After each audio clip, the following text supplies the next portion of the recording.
आकाशवाणी है। कार्यक्रम मंथन में प्रस्तुत है आपदा प्रबंधन के लिए पूर्व चेतावनी प्रणालियों के विकास पर चर्चा। इसमें भाग ले रहे हैं राष्ट्रीय आपदा प्रबंधन प्राधिकरण के सलाहकार कर्नल कीर्ति प्रताप सिंह और आकाशवाणी संवाददाता दिवाकर। राष्ट्रीय आपदा प्राधिकरण द्वारा समय रहते आपदा को लेकर के चेतावनी जारी करने के लिए क्या क्या पहल किया गया है? देश में विभिन्न प्रकार के जो आपदाएं हैं उनको डील करने के लिए अलग अलग एजेंसियां हैं, जैसे आईएमडी है, सेंट्रल वाटर कमीशन है, इनकॉइस है, डीजीआरई है, एफएसआई है। ये सारी एजेंसियां हैं जो विभिन्न प्रकार की आपदाओं को डे टू डे बेसिस पर मॉनिटर करती हैं। अगर इन एजेंसियों के द्वारा ये नोटिस किया जाता है कि कोई एक हजार्ड है जो आपदा में परिवर्तित हो सकता है, तो उसको विभिन्न माध्यमों के द्वारा, जिसके अंदर रेडियो है, टीवी है, मीडिया है, सेल ब्रॉडकास्ट सॉल्यूशंस हैं, एसएमएस हैं, इनके जरिए जो प्रभावित क्षेत्र हैं उनके अंदर इन चीजों को पहुंचाया जाता है। सर, कई एजेंसियों के साथ आप लोग कोऑर्डिनेट करते हैं, जिसमें बाढ़ हो, मौसम की चेतावनी हो, तो ये कोऑर्डिनेशन किस लेवल पर कैसे होता है ताकि जो समय रहते जानकारी मिले और उसको उतनी जल्दी जो है लोगों के बीच पहुंचाया जा सके ताकि लोग समय रहते जो है एहतियात बरत सके? देखिए, कुछ समय पहले ये एक बहुत बड़ा चैलेंज था देश के सामने कि किस तरह जो आपदाएं जिन इलाकों में आने वाली हैं उस किस तरह और वहां के लोगों को समय रहते उसके बारे में बताया जा सके, जिससे कि जान माल की हानि न हो, और अगर कोई हानि हो रही है तो लोगों को कैसे प्रिवेंटिव एक्शन लेना है। इसके लिए हमने टेक्नोलॉजी का इस्तेमाल लिया। जो हमारी अलर्ट जनरेटिंग एजेंसियां हैं उन्होंने भी अपने टेक्नोलॉजी रेडीनेस थी उसको इम्प्रूव किया, विभिन्न प्रकार के इंस्ट्रूमेंट्स लगाए, सॉफ्टवेयर का इस्तेमाल किया। और एनडीएमए ने एक इनिशिएटिव लिया जिसके अंदर इन्होंने एक एप्लीकेशन तैयार की जो कि बैकएंड के ऊपर इन सारी एजेंसियों के पास उसको प्रोवाइड किया गया, जिससे कि ये एजेंसियां किस तरह की आपदा है और किस क्षेत्र में आने वाली है, ज्योग्राफिकली कौन सा एरिया है, वो उसको एयरमार्क करके वो वहां से अलर्ट जनरेट कर रही थी। उस अलर्ट के लिए हमने ऐसी व्यवस्था की कि इन एजेंसियों के द्वारा जनरेट किया हुआ अलर्ट की गंभीरता को देखते हुए ऑटोमेटिकली पब्लिक तक चला जाए। इस तरह की हमने एक प्रणाली को ऑलरेडी विकसित करके देश के अंदर इंप्लीमेंट कर दिया है। सर, ये तो रही चेतावनी के बाद कि जब भी आपदा की स्थिति आने वाली होती है उसको समय रहते लोगों के बीच चेतावनी जारी करना ताकि लोग एहतियातन उपाय करें। राष्ट्रीय आपदा प्रबंधन प्राधिकरण वो आपदा में लोगों को कैसे मदद पहुंचाता है सर? इस पर यदि कुछ प्रकाश डाल सके आप सर। पहले आप ये समझिए कि हजार्ड्स होते हैं, जैसे कि आप किसी एक ऐसे क्षेत्र में रह रहे हैं जहां अर्थक्वेक की संभावना है, तो आप एक हजार्ड प्रोन एरिया में रह रहे हैं। जब वो हजार्ड डेवलप होके एक आपदा बन जाता है तब लोगों के ऊपर उसका असर पड़ता है। ऐसा नहीं है कि एनडीएमए सिर्फ आपदा के सिर्फ रिस्पॉन्स में काम कर रहा है, एनडीएमए आपदा के हर स्टेज के ऊपर काम कर रहा है, चाहे वो आपदा आने से पहले हो, आपदा आने से तुरंत पहले हो, आपदा जब आई हुई हो तब हो, या आपदा आ गई हो उसके बाद जो प्रक्रिया है उसके अंदर 4-5 स्टेजेस में हर स्टेज में एनडीएमए काम कर रहा है। रहा आपका सवाल कि किस तरह से हम स्पीड ऑफ असिस्टेंस प्रोवाइड कर सकते हैं, तो हमें समय रहते ये पता चल जाता है कि किस क्षेत्र के अंदर आपदा आने वाली है, वहां पर किस तरह की आपदा है, किस तरह की पॉपुलेशन प्रोफाइल है, कितने लोग प्रभावित होंगे, उन लोगों को वहां से हटाना है, उसके लिए किस तरह के रिसोर्स और मैन पावर की जरूरत पड़ेगी। तो राज्य के और जिले की एजेंसियों को शामिल करते हुए, स्टेट की पुलिस और एसडीआरएफ को शामिल करते हुए, और नेशनल लेवल पर एनडीआरएफ और आर्म्ड फोर्सेस को शामिल करते हुए एक प्लान बनाया जाता है कि किस तरह से इस आपदा का सामना किया जाएगा। नेशनल लेवल पर एनईसी की एक मीटिंग होती है जिसमें एनडीएमए पार्टिसिपेट करता है और क्या ऑप्शंस अवेलेबल हैं उनको सामने लेके आता है। एक प्लान तैयार किया जाता है और उस प्लान को एग्जीक्यूट किया जाता है कि उस इलाके में जो लोग रह रहे हैं उनको तुरंत से तुरंत किस तरह वहां से निकाला जाए और उनको ऐसी जगह लेके जाया जाए जहां पर कि उनके ऊपर आपदा का जो प्रभाव होने वाला है वो कम से कम पड़े। और अगर कोई इस तरह की आपदा है जो कि आ गई, और मान लीजिए कोई इस तरह की आपदा है जो कि बहुत कम रिएक्शन टाइम के साथ आ गई है, तो वहां पर किस किस तरीकों की चीजों की जरूरत होगी। लोगों को शेल्टर प्रोवाइड करना है, खाना प्रोवाइड करना है, पानी प्रोवाइड करना है, मेडिसिन प्रोवाइड करनी है। आपदा आ गई है उसके बाद वहां डिजीज ना फैले, मेडिकल असिस्टेंस पहुंचाया जाए। इन सारी एजेंसियों को एक साथ एक प्लान के तहत समन्वय करके और वहां पहुंचाया जाता है, जिससे कि लोगों के ऊपर इसका असर कम से कम। बीते वर्षों में हमने देखा है जो चमोली में घटना हुई या सिक्किम में जो हिमनद झील विस्फोट के बाद से बाढ़ की जो स्थिति बनी है, इनसे जुड़ी चुनौती से लड़ने के लिए क्या प्रभावी कदम एनडीएमए उठा रहा है या किस ढंग की रणनीति आप लोगों ने बनाई है, कुछ आप हमारे श्रोताओं को बता सके? बहुत महत्वपूर्ण सवाल है ये, वो इसलिए कि जिस तरह से अब क्लाइमेट चेंज हो रहा है पहले जो ग्लेशियर लेक, जो हिमनदों की आपने बात की, ये एक मेजर चैलेंज नहीं था, बट पिछले कुछ वर्षों में ये एक मेजर चैलेंज उभर के आ रहा है, खासकर हमारे हिमालय वाले क्षेत्रों में। तकरीबन 150 से ज्यादा ऐसी ग्लेशियर लेक्स हैं जो हमने आइडेंटिफाई की हैं, जो कि आने वाले समय में एक पोटेंशियल हैजार्ड बन जाएगा।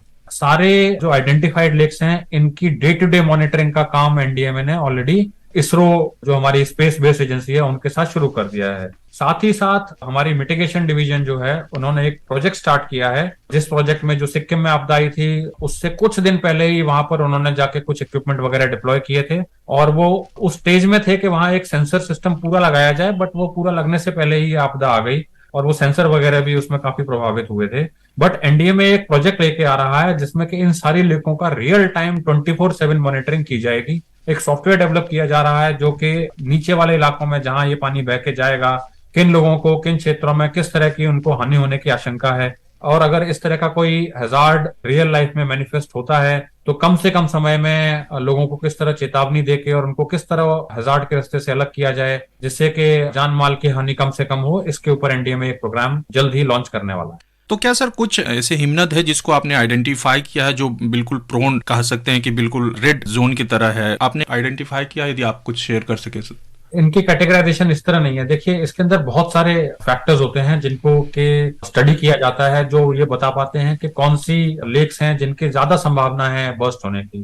तो हमने तकरीबन ऐसी 150 लेकें आइडेंटिफाई की हैं, बट ये कहना कि कौन सी रेड है और कौन सी ऑरेंज है, येलो है, ग्रीन है, वो एक गलत टर्मिनोलॉजी की इनको देखने की। इन लेकों को हम इस तरह मॉनिटर कर रहे हैं कि ये लेकें एक हैजार्ड बनने से पहले ही हमारे पास इस तरह की व्यवस्था हो कि अगर वो हैजार्ड मैनिफेस्ट भी होता है तो लोगों के ऊपर कम से कम उसका प्रभाव पड़े। इस दिशा में एनडीएमए एक बहुत मेजर प्रोजेक्ट लेके आने वाला है। काफी राहत भरी बात होगी हाल के दिनों में जब हमने देखा है कि कई घटनाएं हुई है। सर, जो एनडीएमए की एक और पहल जो आप लोगों ने अनाउंस किया था कि इस साल के अंत में या पिछले साल के अंत में या इस साल के शुरू में जो सेल्फ ब्रॉडकास्ट जैसे सिस्टम आप डेवलप कर रहे हैं, इसके विषय में कुछ बताएं कि कैसे ये लोगों को राहत पहुंचा सकेगा और कितना प्रभावी होगा ये?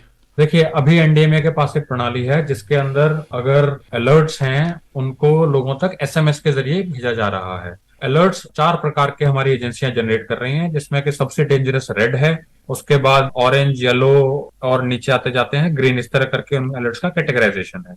जो हमारे रेड कलर के अलर्ट्स हैं वो एसएमएस के ऊपर तुरंत लोगों तक पहुंचाने की व्यवस्था इस समय चल रही है। उसमें हमने ये नोटिस किया कि कुछ इंस्टेंसेस में ये अलर्ट लोगों के पास समय से नहीं पहुंच पा रहे, क्योंकि एसएमएस बेस्ड सिस्टम की एक कैपेबिलिटी होती है, वो एक फिक्स स्पीड के साथ ही मैसेजेस को डिलीवर कर सकता है। इस समस्या को ध्यान में रखते हुए इसका हमने हल ढूंढा, तो हमें ये पता चला कि कुछ देश हैं, एडवांस कंट्रीज हैं, जिनके अंदर सेल्फ ब्रॉडकास्ट की एक कैपेबिलिटी उन लोगों ने अटेम्प्ट किया है। इसके ऊपर फिर हमने डिपार्टमेंट ऑफ टेलीकम्युनिकेशन के साथ एक डिटेल विचार विमर्श किया और ये डिसाइड किया हमने कि हम सेल्फ ब्रॉडकास्ट कैपेबिलिटी को देश के अंदर एक प्रभावी प्रणाली के तौर पर लागू करेंगे।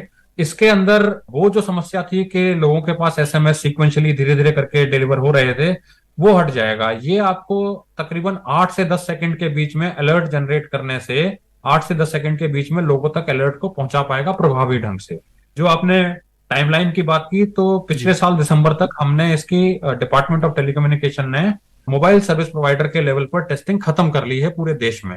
अब एनडीएमए इस टेस्टिंग को अगले कुछ महीनों में विभिन्न राज्यों, जिलों के लेवल पर जाकर इसकी टेस्टिंग करेगा और तुरंत ही इसको फिर लॉन्च किया जाएगा। ये हमारा प्लान है, हम अपनी टाइमलाइन के अनुरूप चल रहे हैं। हम ये उम्मीद करें कि ये इस साल में मतलब हमें ये सिस्टम देखने को मिल जाएगा।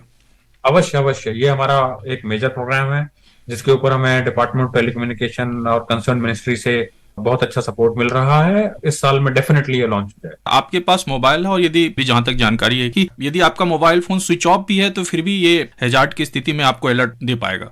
जी जी, आपने बिल्कुल सही समझा है। अगर आपका फोन ऑफ भी है और आप ऐसे इलाके में हैं जहां पर आपदा आने वाली है, तो आपका मोबाइल अलार्म दे देगा, जिससे कि आपको तुरंत पता चल जाएगा कि भाई आपके इलाके में हैजार्ड आने वाला है और आप उससे दूर हो जाइए। इसके अलावा जो आपने बोला सेल्फ ब्रॉडकास्ट, हमने गूगल कंपनी के साथ मिलकर एक प्रोजेक्ट लॉन्च किया हुआ है अर्थक्वेक से रिलेटेड, क्योंकि अर्थक्वेक के अंदर भी बहुत कम समय होता है लोगों के पास रिएक्शन का।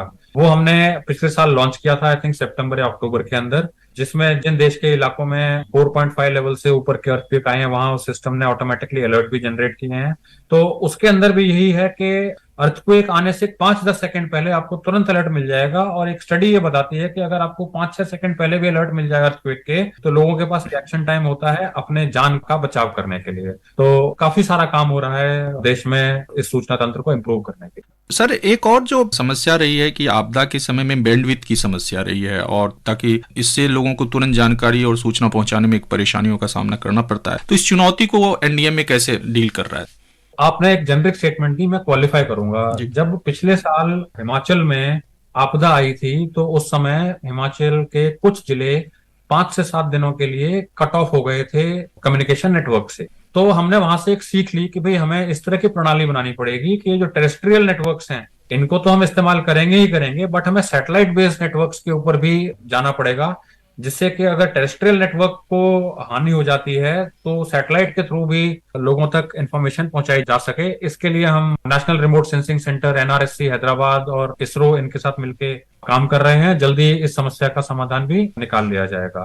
साथ साथ हमने ये भी स्टडी किया कि भाई ऐसी क्या वजह होती है जिनकी वजह से ये terrestrial network out of communication हो जाते हैं। तो हमें पता चला कि कुछ इलाकों में उसकी बैटरी पावर इतनी नहीं थी कि वो 5-6 दिन नॉन स्टॉप काम कर सकता था, जनरेटरों में तेल नहीं था। तो इसके ऊपर भी हमने एक डिपार्टमेंट ऑफ टेलीकम्युनिकेशन के साथ मिलकर एक अच्छा डिटेल्ड प्लान बनाया है। ये हमने गुजरात के अंदर ट्राई किया था। गुजरात में जब साइक्लोन आया था बिपर जो है, उस समय ऑलमोस्ट 90% नेटवर्क अवेलेबिलिटी हमने इंश्योर की उस प्लान को एग्जीक्यूट करके। तो अब उस प्लान को हम देश के बाकी जो जिले हैं, राज्य हैं, वहां पर इम्प्लीमेंट करेंगे, जिससे कि टेरेस्ट्रियल नेटवर्क के ऊपर भी कम से कम हानि हो, नेटवर्क आपदा के पूरे दौरान अवेलेबल रहे और बैकअप के तौर पर सैटेलाइट लिंक्स भी अवेलेबल रहे। सर, आप लोगों ने एक सचेत ऐप की शुरुआत की है जिससे कि आम लोगों के बीच जो है चेतावनी को समय से पहुंचाया जा सके। इसके फीचर के विषय में आप बताएं कि कैसे लोग इस ऐप को यूज कर सकते हैं और क्या क्या जानकारियां को वहां पे मुहैया कराया जा रहा है। सर, ये लोगों को जानना बहुत जरूरी है। पहली बात तो सचेत ऐप एक एनडीएमए ने लॉन्च किया है। ये ऐप गूगल प्ले स्टोर और iOS के ऊपर भी अवेलेबल है। और जितने भी श्रोता हैं सबसे रिक्वेस्ट है कि जाकर सचेत ऐप को पक्का डाउनलोड करें और अपने मोबाइल के ऊपर रखें। ये ऐप आपको ये सुविधा देती है कि आप जिस भी इलाके में मौजूद हैं उस इलाके में कितने एक्टिव अलर्ट्स चल रहे हैं, कितने रेड कैटेगरी के हैं, कितने ऑरेंज हैं, कितने येलो हैं, उन सब की जानकारी ये लोगों को रियल टाइम में देती है, इंक्लूडिंग ऑडियो नोटिफिकेशन ऑल्सो, अगर आपने उसको ऑन किया हुआ है। ये हमारी तरफ से एक पहल थी कि भाई सिटीजन्स तक, आमजनों तक जल्दी से जल्दी आपदा की इंफॉर्मेशन पहुंच जाए, उसको वेट ना करना पड़े कि उसने रेडियो ना ऑन किया हो या टीवी ना ऑन किया हो तो उसको पता ही ना चले कि यहाँ पर कोई आपदा हो रही है। इसका बड़ा अच्छा पॉजिटिव रिस्पांस आया है। तकरीबन 2 लाख तक डाउनलोड्स ऑलरेडी हो चुके हैं और इस सिस्टम को हम और अपग्रेड कर रहे हैं। तो मेरी रिक्वेस्ट यही रहेगी लोगों से कि इस ऐप को ज्यादा से ज्यादा खुद भी उतारें और भी लोगों को बताएं कि इस तरह की एक ऐप है, भारत सरकार राष्ट्रीय आपदा प्रबंधन प्राधिकरण की, उतारें और इसको इस्तेमाल करें। ये ऐप सारी एजेंसियां, जितनी भी हमारी 5-6 एजेंसियां हैं जो ऑथराइज्ड एजेंसी हैं अलर्ट जनरेट करने के लिए, इनके द्वारा जनरेट किए हुए अलर्ट को अलॉन्ग विद मैप किस इलाके में वो अलर्ट एप्लीकेबल है ये रियल टाइम के अंदर बताती हैं। ये आपको अलर्ट कब से कब तक इफेक्टिव है वो इंफॉर्मेशन भी देती है, और जब वो इफेक्टिव ड्यूरेशन उस अलर्ट की खत्म हो जाती है तो वो अलर्ट ऐप के अंदर से अपने आप ऑटोमेटिकली आउट भी हो जाता है।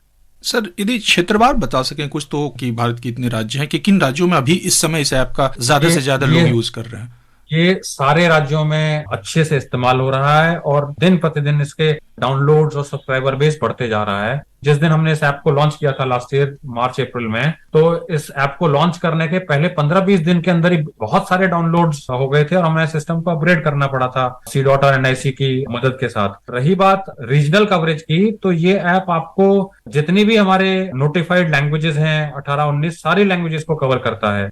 और ये टेक्सचुअल बेस्ड अलर्ट ही नहीं, ये ऑडियो अलर्ट भी देता है। अगर आप नहीं पढ़ लिख सकते हैं, आपको नहीं समझ में आ रहा है कि उसके ऊपर क्या लिखा हुआ है, तो ये फीचर भी है कि आप एक बटन दबाएं तो वो अलर्ट आपको पढ़ के सुना देगा कभी ये अलर्ट है क्या और इसके अंदर आपको एक्शंस क्या क्या लेने हैं, ये इन्फॉर्मेशन तक दी जाती है। बहुत ही प्रभावी और एक तरह से कई उपयोगी ऐप है ये। कीर्ति प्रताप सिंह जी, आकाशवाणी से बातचीत के लिए आपका बहुत बहुत शुक्रिया। Thank you.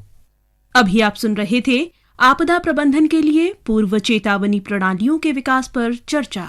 इसमें भाग ले रहे थे राष्ट्रीय आपदा प्रबंधन प्राधिकरण के सलाहकार कर्नल कीर्ति प्रताप सिंह और आकाशवाणी संवाददाता दिवाकर। ये कार्यक्रम आकाशवाणी के समाचार सेवा प्रभाग द्वारा प्रस्तुत किया गया। इसे आप हमारे mobile app news on AIR और YouTube channel news on AIR official पर भी सुन सकते हैं।